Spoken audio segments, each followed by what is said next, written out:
अहम खबर है, कौमी असम्बली में कायदे हिज़्ब इख्तिलाफ का ओहदा खाली करार दे दिया गया। कौमी असम्बली सेक्रेटेरिएट ने उमर अयूब की नाअहली के बाद नोटिफिकेशन जारी कर दिया है। अहम खबर से आपको आगाह कर रहे हैं, कौमी असम्बली में कायदे हिज़्ब इख्तिलाफ का ओहदा खाली करार दे दिया गया है। कौमी असम्बली सेक्रेटेरिएट ने उमर अयूब की नाअहली के बाद नोटिफिकेशन जारी कर दिया है।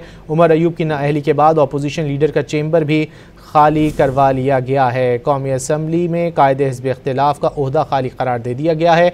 कौमी असम्बली सेक्रेटेरिएट ने उमर अयूब की नाअहली के बाद ये नोटिफिकेशन जारी किया है। उमर अयूब की नाअहली के बाद अपोजिशन लीडर का चेंबर भी खाली करा लिया गया है। कौमी असम्बली में कायदे हिज़्ब इख्तिलाफ का ओहदा बाज़ाब्ता तौर पर खाली करार दे दिया गया है। कौमी असम्बली सेक्रेटेरिएट की जानिब से उमर अयूब की नाअहली के बाद ये नोटिफिकेशन सामने आया। तफसीलात जान लेते हैं डॉन न्यूज़ के नुमाइंदे उमैद अली से। उमैद, क्या तफसीलात हैं?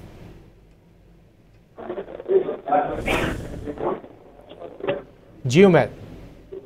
जी देखिए, बिल्कुल ये डेवलपमेंट उस वक्त सामने आई थी जब इलेक्शन कमीशन ऑफ पाकिस्तान ने जो है नोटिफिकेशन निकाले थे। जितने उम्मीदवार नाइल हुए थे, तो वो जो नोटिफिकेशन इलेक्शन कमीशन ने निकाला था, वो जो ATC थी फैसलाबाद की, उस कोर्ट की रोशनी में निकाला गया था। उसके बाद डिस्क्वालीफाई जो है इनको किया गया था उमर अयूब, जो इस वक्त अपोजिशन लीडर कौमी असम्बली में था। उसके बाद जो है जो कौमी असम्बली में जो कायदे हिज़्ब इख्तिलाफ का ओहदा है, उसे कौमी असम्बली सेक्रेटरीट ने भी जो है खाली करार दे दिया है और इस सीट को जो है ना वैकेंट जो है डिक्लेयर किया गया है। इस हवाले से जो सेक्रेटरीट है कौमी असम्बली का, उसने भी उमर अयूब की नाअहली के बाद उसका बाकायदा नोटिफिकेशन जारी कर दिया है। जी बहुत शुक्रिया उमैद अली इन तफसीलात के लिए।